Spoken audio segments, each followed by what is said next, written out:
In a world where communication is key, where stories are crafted, with narratives and perceptions continually being shaped, there are women who stand at the forefront of public relations and communications.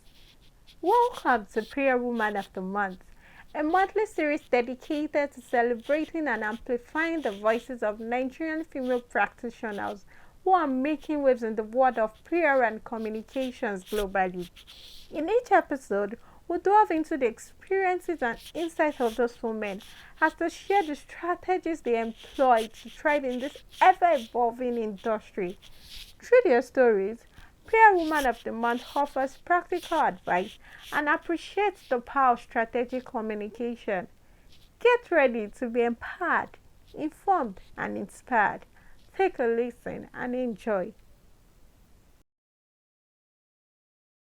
Woman of the Month interview, where we bring to you remarkable women who are making contributions to the public relations and communications industry.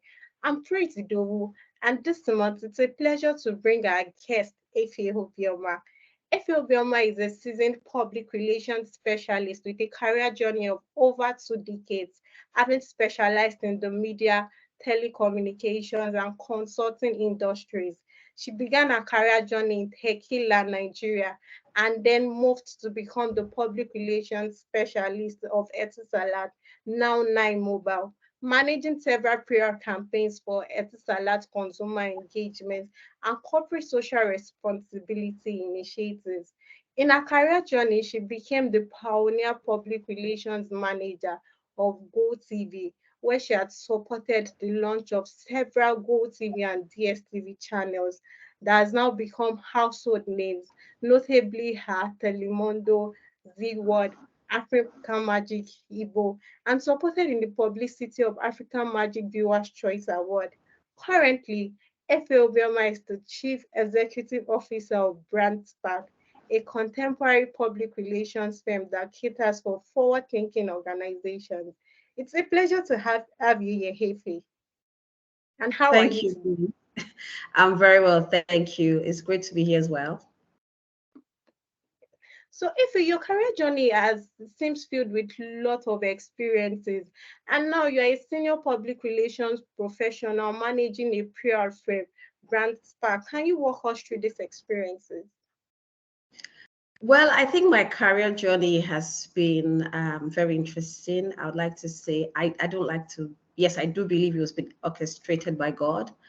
And if I were to go back and do things all over again, I think I would have just gone ahead and studied mass communication, because I realize now that I wasted a lot of time in school.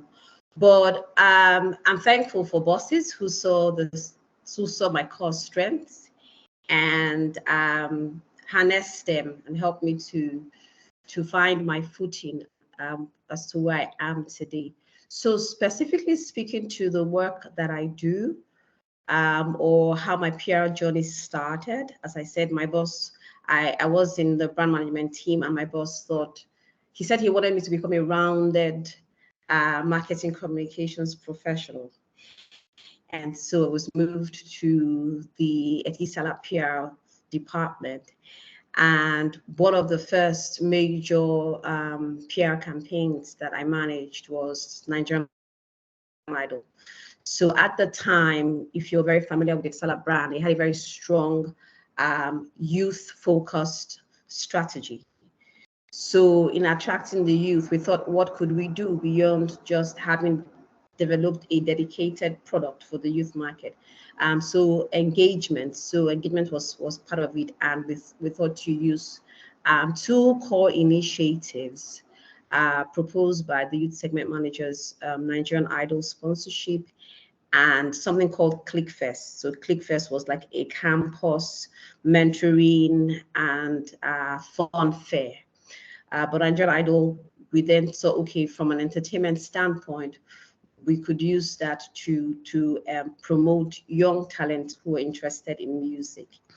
And so for the first 2 seasons, I was very involved. of course, working with agencies in the publicity of Nigerian Idol. And so for a lot of people, I think that at the time when I sit and I look back, I'm very fulfilled because a lot of the things that I said then are what people are doing now. So social media adoption was just in its infancy in Nigeria. And one of the things that I really clamored for at the time was using social media to promote it. So whereas, yes, you could write press releases, we did a lot of things. So there was a lot of pre, during, and post activity. Part of our pre-activity involved, of course, you would have a press announcement, right? So announce that the season is starting, the very season, profiled our judges. At the time, we had people like Yinka Davis. We had Tiwa Savage. Interestingly, people do not realize that was a host on Nigerian Idol. And so we'll do all of that pre-publicity to get the market excited about what was coming. But I think that what was really fundamental to the work that we did for Nigerian Idol was research. It was heavily funded on research. So after the first season, we did the first season, but after the first season, we went back and said, what did we learn? So looking at reports, looking at audience feedback, looking at engagement on social media and building all that into the show. So for the pre-publicity, that happened. The publicity during the event, something that lots of people miss. What a lot of people call this storytelling. The storytelling aspect of it was something that was big. And so going behind the scenes, telling stories about the lives of the contestants, trying to get the audience to connect with them on an emotional level, beyond them just being on stage, beyond just saying that we've got 10 contestants, but going to find out their backgrounds, how did they get here, even sometimes visiting their homes and their families and telling those stories and showcasing their passions. So that was a big aspect. And then I've talked about the issue of social media. So at the time, getting footage, behind the scenes footage of maybe people during rehearsals and things like that. Photo shoots were not big then. I'm talking about 2011, 2012.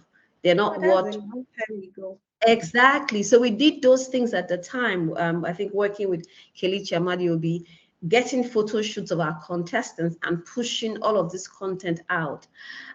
So the results for me would be, of course, the awareness. If it wasn't a good show, somebody would not come back to redo it.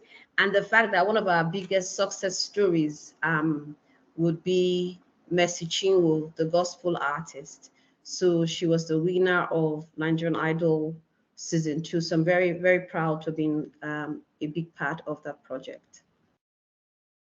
You know, say at taking from your background story, the essence of recognizing your strengths and moving on to become a well-rounded professional. And you had shared with us your PR campaign on Nigerian Idol, and that was in 2011.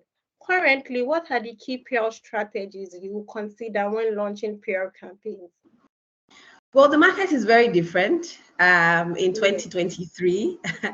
Yes. Back then, media relations, traditional media was very big. But today, with social media, with blogs, with influencers, you could actually today launch a campaign without necessarily even putting out a press release. So the way we do PR currently, I'm a huge advocate for the peso model. I don't know if you're familiar with peso, which is paid and shared and owned media. And so that is the way that I like to approach my campaigns. And so to launch a campaign or a product could just start with an influencer talking about it. So if you take the Hilda Baci Cookathon, I also did a short write-up on that. Yes, she had done some media relations. She had done a press conference to announce her cookathon. But the buzz wasn't as much as when Olori Supergirl started talking about it, posting pictures and videos on the day of the event. So to launch a campaign now, it will depend, first of all, on everything that begins with the objective when it comes to PR. So what do you want to achieve? Who are you trying to reach, of course, and then what will be the best medium to reach them. So that is what I would do in 2023. As essentially, so some people, it might be a single interview. So I have a client called Teasers that we put out. So we got an exclusive interview with TechCrunch, and that single interview was republished in about 40 other publications from the US to Japan, and it was phenomenal. So it was just a single article, and that was essentially how we launched that brand into the market. So it depends on who you're talking to. Are you talking to key stakeholders who are in the government and regulatory space? The way you approach them will be different from how you would talk to your regular consumers. Are you trying to reach investors, foreign investors? So how you talk to them will also be different. And things like LinkedIn. LinkedIn can be such a powerful medium, even in 2023, for launching out a campaign. So the aspect of thought leadership, personal branding, having your own network, having your own media. You know, I talked about the PESO model. That's very critical in 2023. Yeah, it all boils down to recognizing what your objectives and then tailoring your messages accordingly. I read your career Absolutely. profile and I can tell that you have an impressive qualification. You are a member of the Chartered Institute of Public Relations, UK, and you are even an associate member of the Nigerian Institute of Public Relations. So, given this, what are your thoughts on practitioners joining professional organizations like this? I am a big advocate for joining professional organizations. I always, so I use, well, I still do train. I'm still a PR trainer, and I started, I think, in 2013. And back in the day, there was a book that really blessed me. I'll use that word. It's called Common Sense Direct Marketing by Drayton Bird. And at the beginning of the book, the author tells a story about if you want to become a doctor, that you don't become a doctor by hanging around the ward or hanging around the operating theater. You go and get a medical qualification. And so back in the day, I would start my classes by telling this story. And so that's the way I see professional organizations. I advocate for it. I advise people to just don't go for, I mean, you're coming, if you don't have a background in public relations, the fact that you speak well and you write are not enough Yeah, enough well, do I qualification. call them qualifications? They're not enough to make you grounded in a profession. You need to get some sort of, I recommend, if you're crossing from one profession into public relations, I recommend that you get some educational qualification. Get to know the foundations, understand the journey, the evolution of PR, how it started, and why certain things are done the way they are, and how we're practicing today, and then also keep upskilling, right? Continue to study, continue to learn, continuous professional development, because the profession will continue to evolve. As I said, back in when I started my PR career, back then we didn't have social media, right? But today social media is big. We didn't have anything like influencer marketing back then. So it will continue to evolve. So I do recommend membership to at least one professional Professional. organization. So joining professional organization is a key one that viewers should take from you, and I do agree with you. If you had also worked with startups, you have worked with organizations, and I know that one of the challenge that comes with working with startup is the challenge of funding PR campaigns. How do you manage challenges like this? And could you share with us a memorable experience from working with startups? Well, I think I've already shared a memorable experience of working with a Yeah. startup. I talked about teasers as a startup, Yeah. but I think that the issue of funding is not just even an issue with startups, even the big organizations. I think Mhm. it all goes back to the poor understanding of what public relations is, Mhm. and this notion that public relations is a cost center. Uh, I am working with a client that should hopefully launch before the end of the year. And we had a strategy session for the first 2 weeks in September. And one of the key eye openers that this client worked away with, and he continues to buzz about it, is his understanding now of what Yeah. public relations is. Because they had done their organizational chart and there was no role for a PR or communications manager. And so I started first by explaining the difference between marketing and public relations. And Relations. after I explained the difference between market and public relations, then I helped them to understand, basically did a stakeholder map, and then began to explain how PR would address the different stakeholder groups.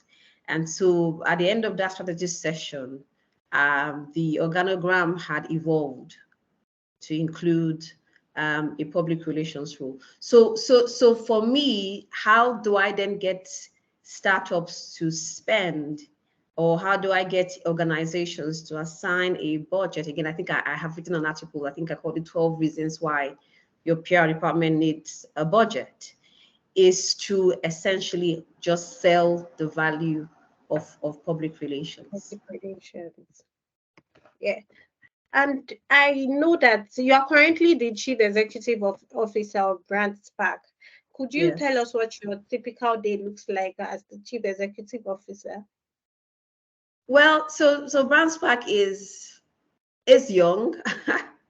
um, yeah, but what does my typical day look like? My typical day, it would depend. I do a lot of meetings because my core Mm, focus is working with startups, and you're a people so professional. yes, so a lot of meetings, reviewing plans. Sometimes like that, you could work with a startup essentially for it could be 6 months and there's nothing out there, right? So a typical day for me really is, what is my client's business for today? Yeah, because I'm not an employer of myself in that light. I don't have a product of my own that I sell. I sell the products and services of my clients. So my typical day begins with understanding what my clients need is for the day. Oh, media monitoring, that's huge. So I want to check, is there something in the news? Is there a misrepresentation? Do I need to call a journalist and correct an error that was made in a report? You know that in this market, those things happen. And then I call my client, where you went for this meeting and you did not inform me you were going to be speaking in XYZ event, and you have been quoted as saying this, and this is the report. Can you verify that you said that or you did not? So that's typical for me. So I actually, I would say I start first with my media monitoring, what's in the news. And then when I can confirm if there's nothing in the news, then I then go into the business of the today. What are we doing for the client today? Um, a lot of planning. My work just involves more planning and execution. So as PR professionals, we are more we do well. I like my job as an advisor. So we don't get a lot of people in this market that perform that advisory function. Mm. But I would say I'm very thankful that my clients trust me in that regard. So my work is more advisory than executive. So I may not run a PR campaign for 3 months, but I may be in meetings every week for 3 months with a client, finding out what they're doing and advising them on how to go about it. Your work does speak volumes. See now you had contributed to Etisalat, GOTv, Econet Media. And Efe, you had trained PR practitioners in Nigeria, Ghana, Kenya. You just talk about your efforts in promoting education. Can you share with us what advice you often give them so that viewers can also have one or two keynotes to take from this? Okay, thank you. I think that the first advice that I give to my clients, well, I've talked about the first one, which is what I say, and I'm sorry to professionals, I say get a PR qualification. But my Yeah. second most valuable advice is to forget everything you think you know is PR from a Nigerian standpoint, because there are a lot of things that we do in Nigeria that are wrong. They are not best practice, unfortunately. So I say to my students, to the PR professionals that I've trained, I say to them, you need to unlearn some of the things you've learned and relearn them. And so this weekend, for instance, I will be taking some PR professionals on media relations and press release writing. And one of the things that I would say, for instance, in the way we write our press releases, something very simple that we do that is wrong is this thing called self-praise. Every organization wants to refer to itself as the largest, the fastest growing, the The best. biggest. And that is a no-no in writing press releases. So I often say to PR professionals, forget what you're thinking, because a lot of people stumbled onto the profession and haven't really, are not really grounded in the theoretical aspects. So I say to them, please humble yourself and really learn the basics. Let's go back to basics. Yes, learning the basics. Thank you, Efe, for sharing your valuable insight and experience with us on this interview.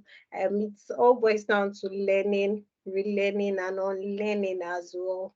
It's a pleasure to have you here. Thank you.